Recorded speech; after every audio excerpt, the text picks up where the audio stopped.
नमस्कार मंडळी, मी योगेश परब आपल्या सगळ्यांचं स्वागत करतो आपल्या लाडक्या चॅनलवर. आणि आज आहे सुट्टी, त्यामुळे मी निघालेलो आहे एका निवांत अशा राईडला. छान सुंदर असं वातावरण झालेलं आहे. पाऊस वगैरे अजिबात नाही आहे. सकाळी पाऊस पडून गेला आहे, त्याच्यामुळे पावसाचं आता आपल्याला अजिबात टेन्शन नाही आहे. मस्त आकाशात पांढरे स्वच्छ असे ढग दिसत आहेत आणि दुपारचे वाजले आहेत 4:30. तर तुम्हाला सांगितल्याप्रमाणे मी जे हेल्मेट माउंट होतं ना ते घेतलेलं आहे. आणि हेल्मेट माउंटचा जो अँगल आहे तो कसा आहे तो चेक करण्यासाठी मी आता एक छोटीशी राईड करायला चाललेलो आहे.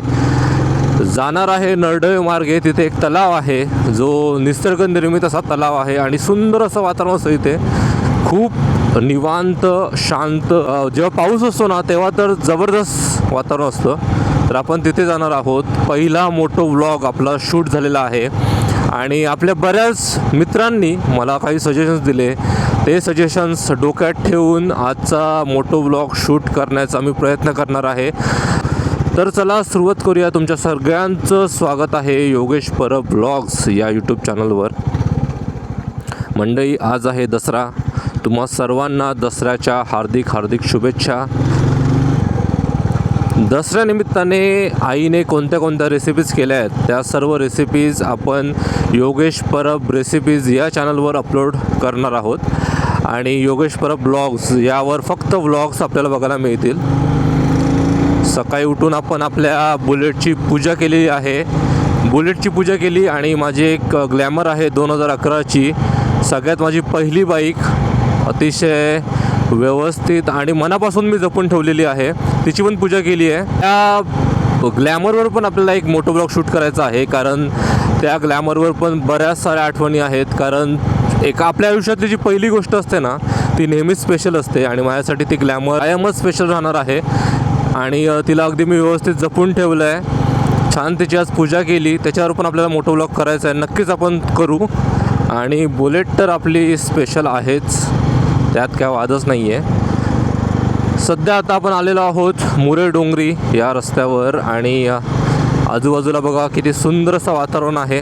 मित्रांनो, काय पण म्हणा, कोकणातल्या या अशा रस्त्यांवर ना बुलेट चालवण्याची मजा वेगळीच आहे. मुंबईच्या त्या गर्दीमध्ये ट्रॅफिकमध्ये ती बुलेटची मजा आपल्याला घेता येत नाही. पण सुदैवाने म्हणा आपलं वर्क फ्रॉम होम असल्यामुळे आपल्याला हा जो सगळा आनंद आहे तो लुटायला मिळतो आहे. त्यासाठी देवाचे खूप खूप धन्यवाद. इथे मुर्डेश्वराचं देऊळ आहे. तिथे पण मला एकदा व्लॉग शूट करायचा आहे. कारण पावसात जेव्हा सकाळी मी चालायला जायचो तेव्हा आपला मित्र SRJ MMK त्याच्याबरोबर आपण पावसाळ्यामध्ये झाडं लावलेली होती मुर्डेश्वरच्या डोंगराच्या इथे सुरुवातीला आणि वरती पण. तर ती झाडं कितपत मोठी झालेली आहेत त्याचा एक आढावा आपण व्हिडिओमार्फत नक्कीच करूया. मित्रांनो, नजारा बघा कसला वाटतोय तो रोड बघा. एकदम छान सुंदर. म्हणजे अशा रोडवर ना बुलेट पळवण्याची जी मजा आहे ना ती काही ओरच आहे. ती तुम्हाला शब्दात सांगून संपणार नाही. तुम्ही जेव्हा ती अनुभवाल ना तेव्हा तुम्हाला ती एक्झॅक्ट माझं काय फिलिंग आहे ना ते तुम्हाला कळेल. नक्कीच अँगलमध्ये फरक असेल, कारण मी थोडासा व्हिडिओ शूट करून बघितला. हा अँगल मला जरा प्रॉपर वाटतो आहे, कारण यामध्ये तुम्हाला बाईकचं हँडल आणि समोरचा जो व्ह्यू आहे ते दोन्ही दिसत आहेत. पुली हा जो अँगल आहे तो आपला परफेक्ट असेल आणि हा अँगल आपल्याला आता व्यवस्थित तसंच ठेवायचा आहे. यामध्ये आपल्याला काय चेंजेस करायचे नाही आहेत. माईकचं तर मित्रांनो आपला विषय सॉर्ट आऊट झालेला आहे, कारण माईक तर आपला एक नंबर आपण घेतलेला आहे. टॉप क्वालिटी जो विषय असतो ना तो घेतला माईकचा. त्यामुळे माईकचा तर काही विषय येणार नाही. गेल्या व्हिडिओमध्ये पण मी बघितलं की आवाज जो आहे ना एकदम क्रिस्टल क्लिअर येत होता. विषय राहिला होता की एडिटिंगचा, ते पण आपण सॉर्ट आऊट केलेलं आहे. एडिटिंग आपण सध्या मोबाईलवरच करतो आहे. थोडीशी क्वालिटी डाउनग्रेड होते पण हरकत नाही. सध्याच्या पुरतं जे आहे ना आता आपण त्याच्यात चालून घेऊया. एकदा आपलं प्रॉपर फ्लो झाला किंवा व्यवस्थित सगळं सेटअप झालं ना नंतर आपण विचार करूया की एडिटिंग वगैरे जे आहे ते आपण लॅपटॉपमध्ये करायचं की नाही ते. इथे आपण आता लवकरच कनेडी बाजारपेठेत पोचू. पण तत्पूर्वी तुम्हाला एक सांगायला मला आवडेल की इथे हा जो एरिया तुम्हाला दाखवतो आहे ना मी इथे बिबट्याचं वावर आपल्याला गेल्या वर्षी वनविभागाने इथे बोर्ड पण लावलेला होता की बिबटे इथे वावरत होते रात्रीच्या वेळी आणि CCTV मध्ये तुम्हाला दिसले पण होते. हे बघा इथे ना खेचरं चरतायत. आणि सुंदर समोरचं नजारा बघा मित्रांनो, जर कॅमेऱ्यात दिसत असेल तर मस्तपैकी इंद्रधनुष्य समोर आलेलं आहे. कॅमेरामध्ये कितपत कॅप्चर करताय नाही करताय मला त्याचा अंदाज नाही आहे, पण एक नंबर नजारा वाटतो आहे. आणि असं वाटतं की बरं झालं मी घरातनं बाहेर पडलो. ते घरातनं बाहेर पडेपर्यंत आपल्याला असं वाटतं की जाऊया की नको, राहूया, जाऊ दे, मरू दे.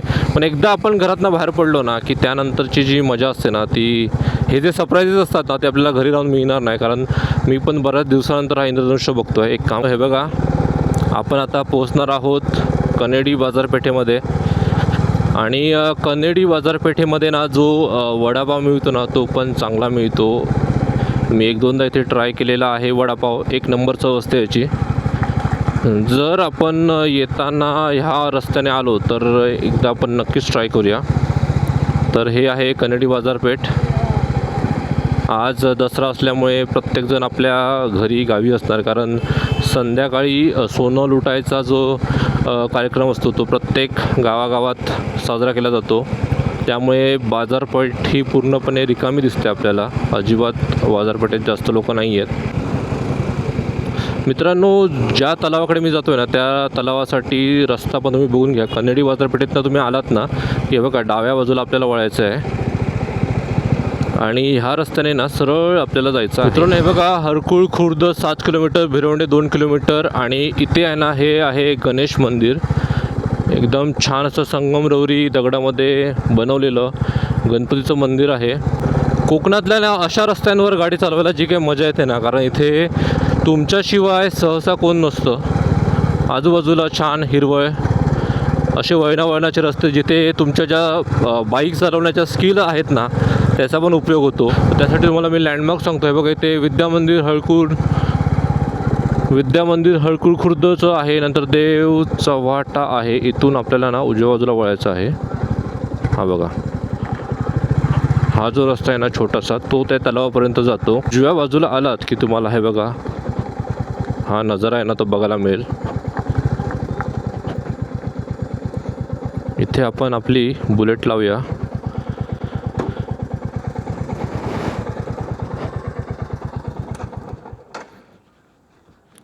आणि आधी ना मित्रांनो हे जे आहे कंपाऊंड किंवा हा जो गेट नव्हता, पण हल्लीच इथे गेट वगैरे लावलेला आहे. आणि हा जो आहे ना नजारा बघा मित्रांनो, कोकणामध्ये 101 अशी निवांत आणि शांत ठिकाणं आहेत ना जिथे तुम्ही जाऊन तासनतास फक्त बसू शकता. म्हणजे तुम्हाला बाकी काहीच करायची गरज नाही आहे, फक्त त्या ठिकाणी जाऊन बसायचं. इथली शांतता आहे ना ती अनुभवायची. अजिबात कोणाचा आवाज नाही आहे, फक्त तुम्ही आहात. छान असा वारा वाहतो आहे आणि समोर असा हा नजारा आहे. समोर हे जे डोंगर आहेत ना हे पूर्ण राधानगरीचे डोंगर आहेत. ह्याच्या पलीकडे कोल्हापूर आहे आणि समोर तुम्हाला धबधबा पण पडताना दिसत असेल, पण सध्या तेवढे ते प्रवाहित नाही आहेत. जेव्हा पाऊस असतो ना तेव्हा तर इथला नजारा एक नंबर असतो. कारण जास्त लोकांना इथलं जे ठिकाण आहे ना ते माहिती नाही आहे आणि ते माहिती नसल्यामुळेच इथली जी शांतता आहे ती अजूनही टिकून आहे. माझ्या पाठी तुम्ही बघू शकता की किती छान असा नजारा आहे. आणि आपल्या 2 व्हिडिओमधनं तुम्हाला कोकणातली विविधता जी आहे ना ती कळलीच असेल. कारण एकतर मी पहिल्यांदा गेलेलो ते एका समुद्राच्या ठिकाणी आणि आज मी आलेलो आहे एकदम डोंगर रांगांमध्ये. शांतता आहे, इथला जो नजारा आहे, इथलं जे वातावरण आहे ते खरंच म्हणजे मन एकदम मोहून टाकणारं आहे.